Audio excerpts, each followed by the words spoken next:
নিজের ভুল শুধরে নিলেন রাজ্যের বিরোধী দলনেতা জিতেন্দ্র চৌধুরী।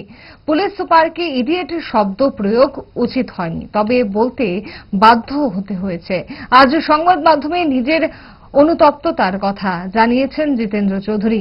কি বলেছেন জিতেন্দ্র চৌধুরী দেখুন। এবং সেখানে কথাগুলো বলতে বাধ্য হয়েছে আমি, তখন স্বাভাবিক এরকম একটা পরিস্থিতিতে কারোর মেজাজ ঠিক থাকে না।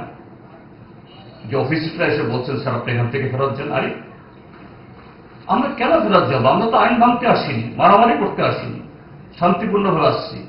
আর আপনার এসপি কোথায়? এসপি ফোন তুলছেন না।